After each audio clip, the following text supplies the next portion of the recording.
बिस्मिल्लाहिर्रहमानिर्रहीम। अस्सलाम वालेकुम। आजकल अमेरिका की जो करारदाद है उस पर बड़ी शिद्दत से बात हो रही है पाकिस्तान के अंदर, और पाकिस्तान में भी उस करारदाद के रिएक्शन में एक करारदाद पास हो चुकी है, और इसमें अमेरिका की पाकिस्तान के अंदरूनी मामलात में मुदाखलत को मुस्तरद कर दिया गया है। ये मामला इतना सादा नहीं है और ये बड़ी बारीक वारदात है। अमेरिका के बारे में जो लोग अमेरिका को जानते हैं, उसकी नफ्सियात को समझते हैं, उन्हें मालूम है कि अमेरिका बेवक्त वक्त शिकारी और खरगोश दोनों के साथ होता है।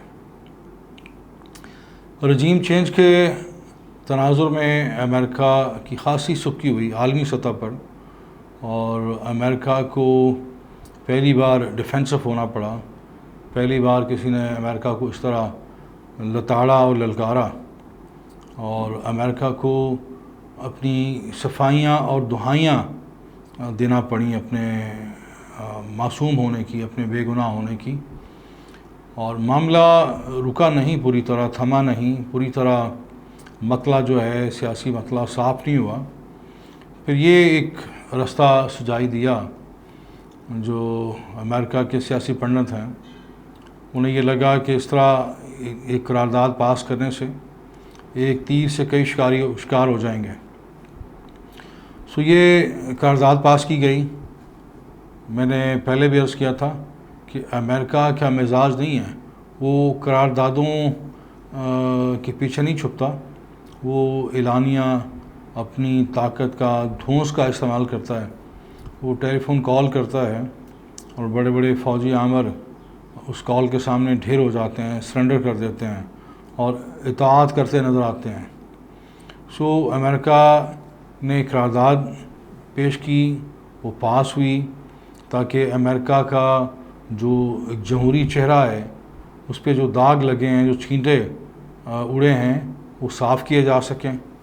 और साथ ही साथ हुकूमत पाकिस्तान को भी ये कहा गया कि आपने भी जवाबी करारदाद पास करनी है ताकि एक जो तासर ज़ाहिल हो सके अमेरिका के बारे में कि रजीम चेंज के पीछे अमेरिका है।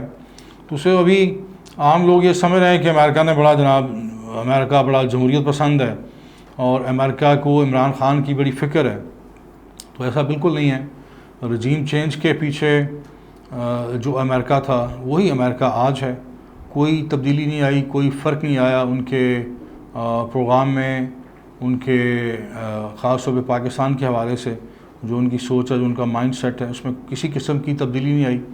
अमेरिका ने अपनी पोजीशन किसी हद तक क्लियर करने के लिए एक बड़ी स्मार्ट मूव की है, क्योंकि आम आदमी यही समझ रहा है कि अमेरिका ने इमरान ख़ान के हक़ में बात की है।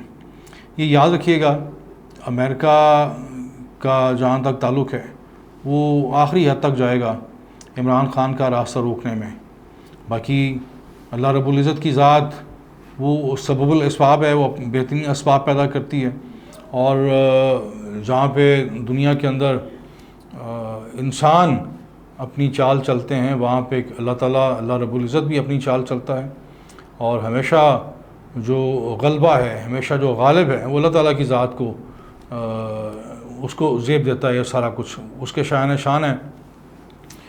और हुकूमत पाकिस्तान ने जिस तरह करारदाद पास की और जिस तरह इसके हक़ में इसको बड़ा चढ़ा कर पेश किया जा रहा है कि हुकूमत पाकिस्तान बड़ी जनाब ख़ुद मुख्तार है, ख़ुददार है, और उन्होंने अमेरिका की मुदाखलत को जूते की नोक पे लिखा है। तो ये भी एक आईवाश है, एक नज़र का धोखा है, एक फ़रेब है। ये सब कुछ एक बाहमी कह लें कि एक अंडरस्टैंडिंग का नतीजा है। अमेरिका की करारदाद और उसके रद्द-ए-अमल में हुकूमत पाकिस्तान की करारदाद, ये सब कुछ एक नज़र का धोखा है, एक फ़रेब है। और अमेरिका, अगर आप धांधली की बात करेंगे पाकिस्तान के अंदर हालिया इलेक्शन में, अगर आप इमरान ख़ान के ख़िलाफ़ मुकदमात की बात करेंगे, इमरान ख़ान को अगर आप इंसाफ से महरूम देखेंगे, तो इन सब के जो डांडे हैं, जो सारे आपको निशानात मिलेंगे, सारे इसका अगर आप खुरा तलाश करेंगे तो वो आपको अमेरिका मिले जाएगा खुरा आपको। सो पीटीआई के लोगों को भी ज़्यादा खुश होने की ज़रूरत नहीं है कि अमेरिका उनके साथ बड़ा मुखलस हो गया है। और दूसरी तरफ हुकूमत पाकिस्तान ये मत ख्याल करे कि हमने करारदाद पास करके एक तो अमेरिका को बावर करवा दिया है कि वो पाकिस्तान के अंदर मुदाखलत नहीं कर सकता, दूसरा दोनों हुकूमतें ये समझ रही हैं, जो बाइडन हुकूमत भी और इस तरफ शहबाज हुकूमत भी ये समझ रहे हैं कि शायद हमने लोगों को बेवकूफ़ बना लिया है और दोनों का हदफ बुनियादी तौर पे इमरान खान है। अमेरिका और हुकूमत पाकिस्तान दोनों इस वक्त इमरान खान के शदीद मुखालिफ हैं और वो नहीं चाहते कि इमरान खान रिहा हो और पाकिस्तान की कौमी सियासत में उसका कोई फ़ाल, कलीदी और बराह रास्त कोई किरदार हो।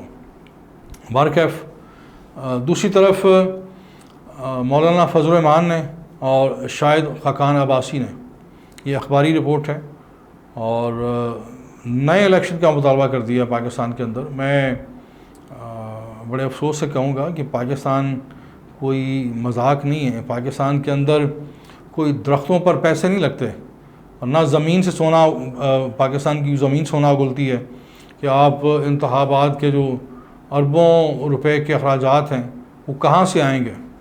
हाँ, आप जो इलेक्शन के नताइज के हवाले से जो तहफ़्ज़ात हैं जमहूरी क़ुव्वतों के, वो बिल्कुल जायज़ हैं, बजा हैं, उन पर बात होनी चाहिए और इंसाफ के लिए अदालतों का दरवाज़ा खटखटाना चाहिए और जहाँ जहाँ धांधली हुई है उसकी एक शफाफ और गैर जानबदाराना तहकीकात होनी चाहिए और मामलात दुरुस्त होने चाहिए।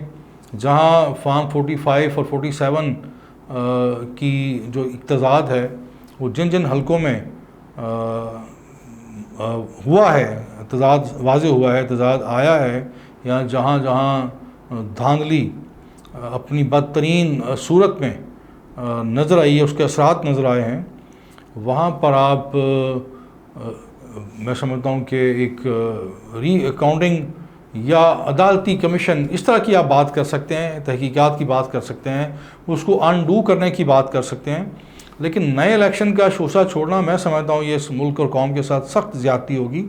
ये कोई मजाक नहीं है। हर आप अभी मैं समझता हूँ कि जो हुकूमत का हनीमून पीरियड भी मुकम्मल नहीं हुआ। अलग बात है कि मुल्क में एक महंगाई का सैलाब आया हुआ है, बहुत सारे मसाइल हैं और अवाम भी इस हुकूमत को पसंद नहीं करते।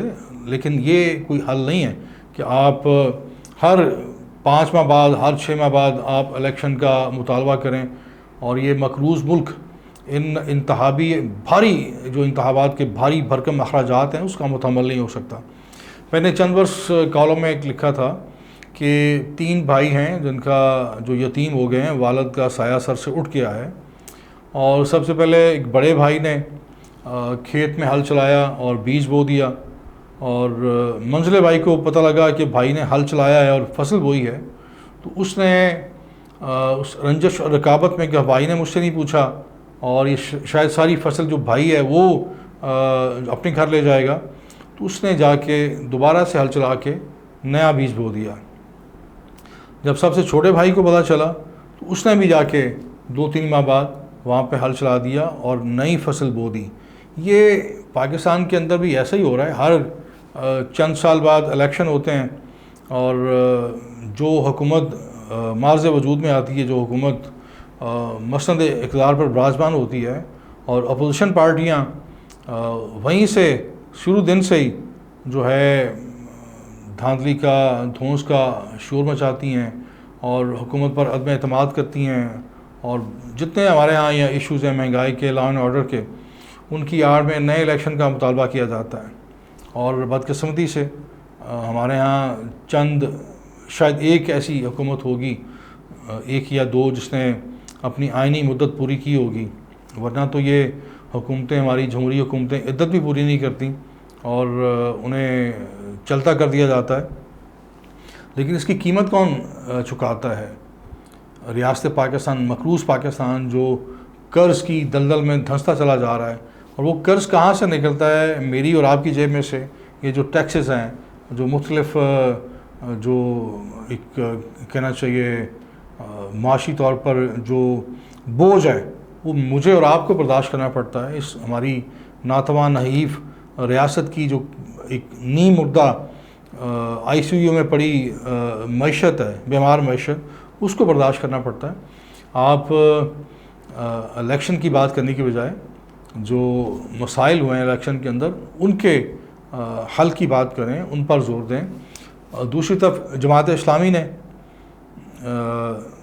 इस जुलाई के महीने में, इसी माह, महंगाई के ख़िलाफ़ और दूसरे इश्यूज़ के ख़िलाफ़ धरना देने का ऐलान किया है इस्लामाबाद में।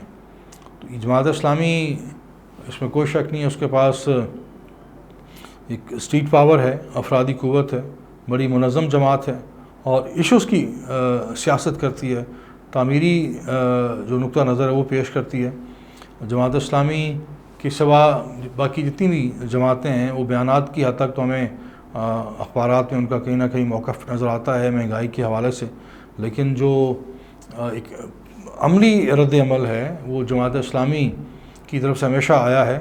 और ये जो धरने का ऐलान है, ये उम्मीद की जानी चाहिए कि जमात इस्लामी महंगाई के ख़िलाफ़ जो धरना देने जा रही है, उससे ज़ाहिर है एक दबाव का माहौल होगा और हुकूमत इस दबाव के तहत हो सकता है कि महंगाई के सद्देबाब के लिए कुछ इक़दामात करे और कुछ कीमतें कम हों।